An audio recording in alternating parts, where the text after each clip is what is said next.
जिस दिन इस समाज में यह बोध हो जाएगा कि हम सरकार राष्ट्र बचाने के लिए चुन रहे हैं, यह राष्ट्र रहेगा या नहीं, मेरा जनेऊ रहेगा कि नहीं रहेगा, ये जाति आपके चौखट के अंदर तक है।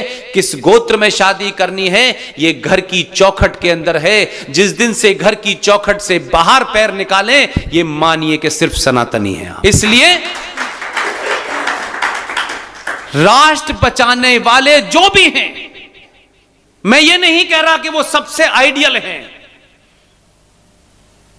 हम 700-800 साल के बाद कम से कम इस बात पे तो एक हुए कि हमारी आस्थाएं रहेंगी कि नहीं रहेंगी, हमारे शास्त्र रहेंगे कि नहीं रहेंगे, हमें चुटिया रखने की इजाजत है कि नहीं है, हमें पूजा करने की इजाजत है कि नहीं है, या हमारी पूजा के टाइम 5 बार चिल्ला चिल्ला के कोई ये कहेगा कि अल्लाह के सिवा अगर किसी की इबादत की तो वो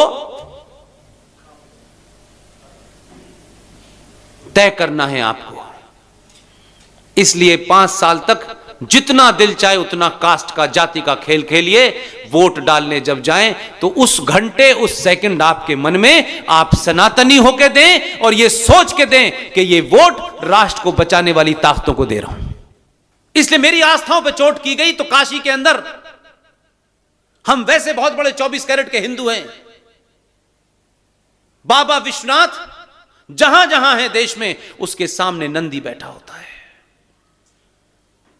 उस मंदिर की जो परंपराएं हैं, जो आस्थाएं हैं, जो उसके पीछे साइंस है, जहां जहां बाबा विश्वनाथ होंगे वहां नंदी जरूर होगा। वो मंदिर कंप्लीट नहीं हो सकता।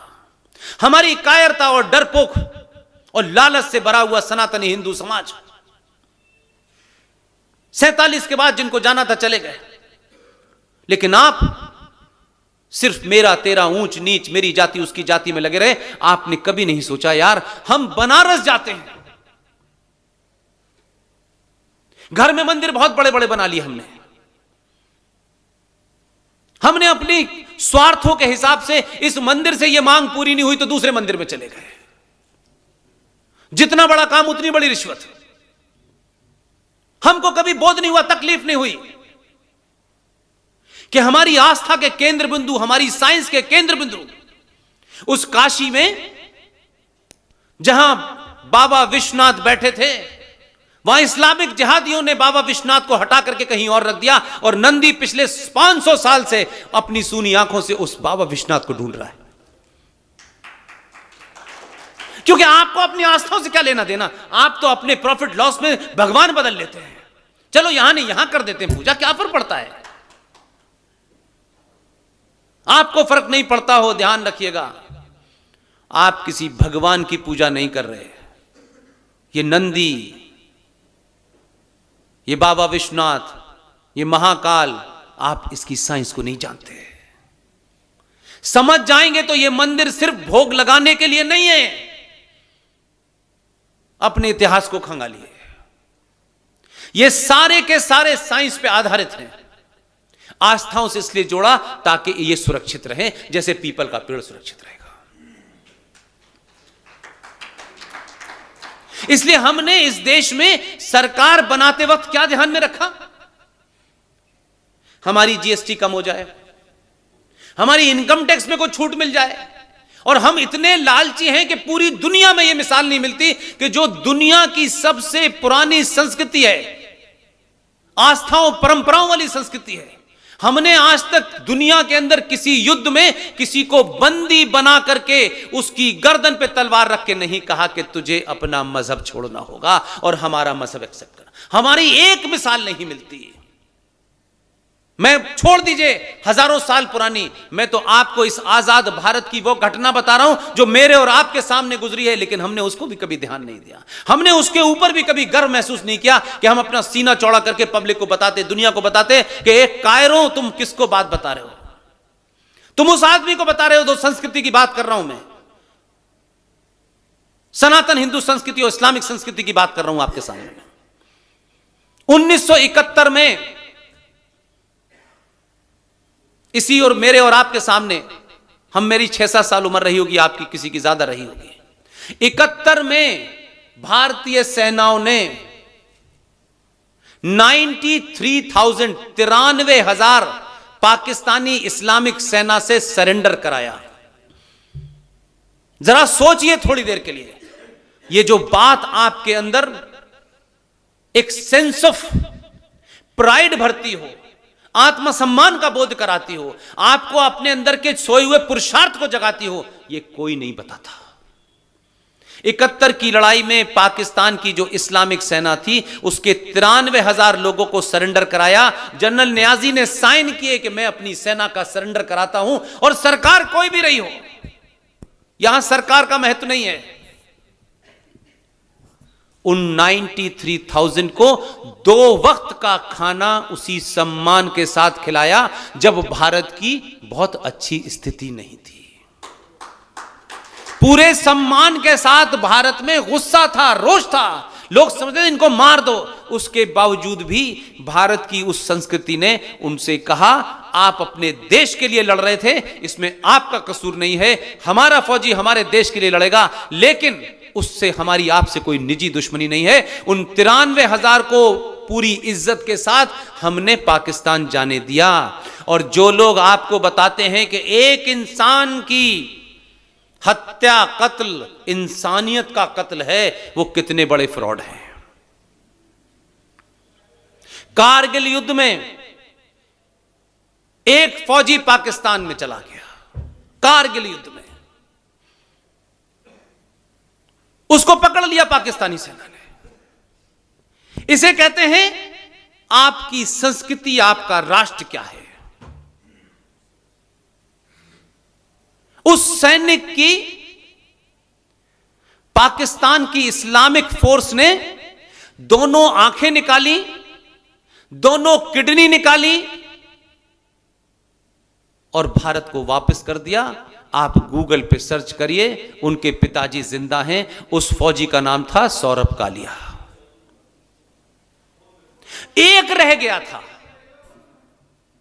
जनेवा का नियम है कि फौजी इधर का हो किधर का भी हो, फौजी को फौजी के सम्मान के साथ होगा, उससे हिंदू मुसलमान के नाम पर नहीं होगा। लेकिन वो हिंदू था, वो इस्लाम के मानने वाले, जो दीन की बात करते हैं, जो कुरान की बात करते हैं, जो इंसानियत की बात करते हैं। एक फौजी की आंखें, गुर्दे उर्दे सब निकाल के आपने कहा ये हमारी संस्कृति है, और वो हमारी संस्कृति थी जिन्हें हमने 93,000 को वापस भेजा था। यही फर्क है।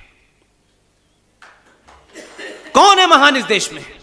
आप अपनी महानताओं को भी नहीं कह पाते, आप अपने उन अचीवमेंट को भी नहीं कह पाते पब्लिकली। इसलिए लोग समझते हैं कि आप डरपोक हैं। सच है में अगर है और आपके बाप दादाओं ने पुरुषार्थ किया था तो जोर से तो बोलिए भाई। इसलिए कंफ्यूज मत होइए। ये पुष्पेन नहीं कह रहा, कोई राइट विंगर नहीं कह रहा, कोई नेशनलिस्ट नहीं कह रहा, कोई ये पार्टी वो पार्टी नहीं कह रही।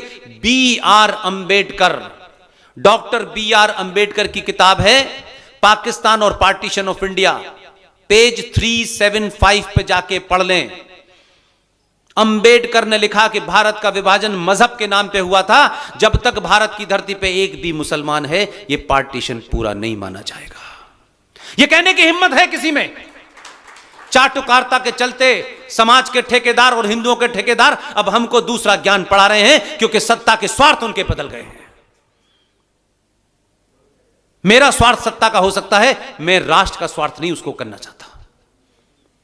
किसी संगठन का स्वार्थ हो सकता है, लेकिन संगठन का स्वार्थ राष्ट्र से बड़ा नहीं हो सकता। इसलिए झूठी मक्कारी बातें मत करिए। सोए हुए हजारों साल पुराने इस समाज में जागृति की हल्की सी बूंद का असर है कि आपने दिल्ली के अंदर एक छोटी सी राज्य सरकार थी, आप इतने लालच में ग्रस्त हो गए थे। दिल्ली राज्य की एक सरकार को आपने इसलिए गिरा दिया कि उसके जमाने में दिल्ली में प्याज महंगी हो गई थी। आप प्याज पे सरकार गिराते हैं। आपको कम से कम इस बात की मुबारकबाद देता हूं कि आपके अंदर अपने इतिहास, अपनी परंपराओं और आस्थाओं का बोध जिस दिन हुआ, उस दिन आपने 2014 पैदा कर दिया। क्योंकि सरकार चुनते वक्त आपने यह नहीं देखा ये पिछड़ा है, ये दलित है, ये ठाकुर है या ब्राह्मण है। आपने देखा कि इस देश पे आए हुए संकट को जो निपटाएगा वही सबसे बड़ा क्षत्रिय है, चाहे उसकी जात ओबीसी है, इससे क्या फर्क पड़ता है। और ये जिस भाषा में जवाब दे रहा है, इसी भाषा में जवाब देने वाला अगर 1947 में होता तो भारत आज ये स्थिति न होती। इसलिए आज आप इस बात में इंटरेस्टेड नहीं है मेरे घर में क्या हुआ, मेरी बिजली चली गई, मेरा मकान टूट गया। अरे मेरे भाई, अमेरिका में जाके देखो, तुमसे ज्यादा बेरोजगारी है। दुनिया के जाके इतिहास में उठा के देखो, अमेरिका में सबसे ज्यादा रेप होते हैं, वहां तो पढ़े लिखे लोग हैं। यहां तो कहा जाता है साहब ये भूखे नंगे गरीब लोग हैं, इनको कोई तमीज नहीं है। अमेरिका के अंदर रेप का डाटा हमसे ज्यादा है। 33 करोड़ की पॉपुलेशन है, उस रेशियो में हम कुछ भी नहीं है। क्राइम हमारे यहां नहीं है, हमारे यहां क्राइम मजबूरी है, उनके यहां क्राइम अय्याशी है। और अब हम उनसे डरे हुए हैं, हम उनका पाठ पढ़ा रहे हैं।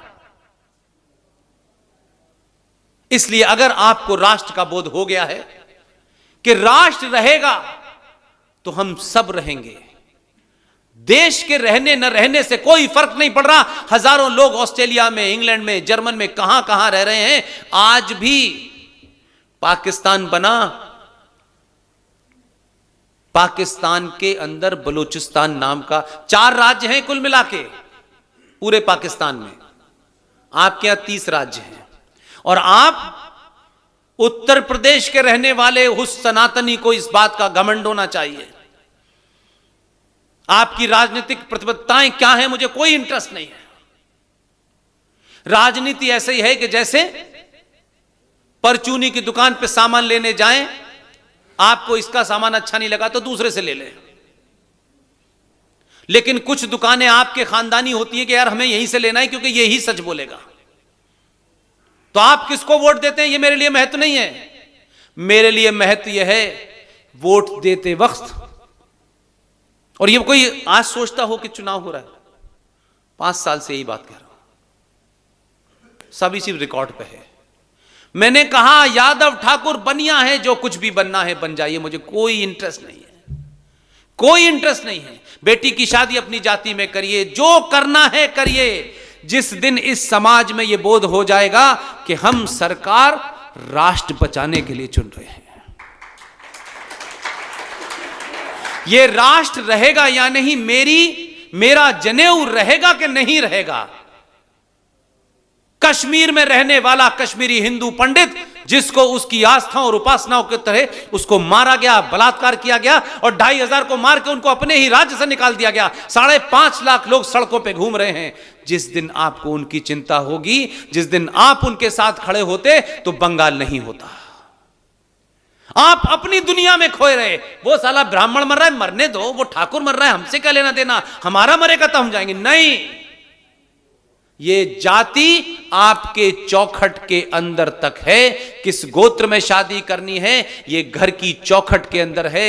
जिस दिन से घर की चौखट से बाहर पैर निकालें, ये मानिए कि सिर्फ सनातनी हैं आप। इसलिए राष्ट्र बचाने वाले जो भी हैं, मैं ये नहीं कह रहा कि वो सबसे आइडियल हैं।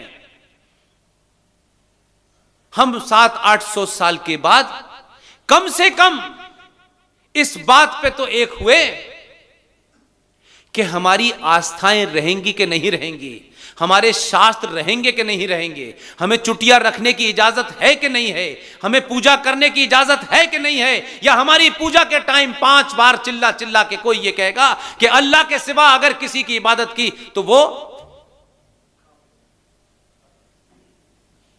तय करना है आपको। इसलिए 5 साल तक जितना दिल चाहे उतना कास्ट का, जाति का खेल खेलिए। वोट डालने जब जाएं तो उस घंटे, उस सेकंड आपके मन में आप सनातनी होके दें और ये सोच के दें कि ये वोट राष्ट्र को बचाने वाली ताकतों को दे रहा हूं।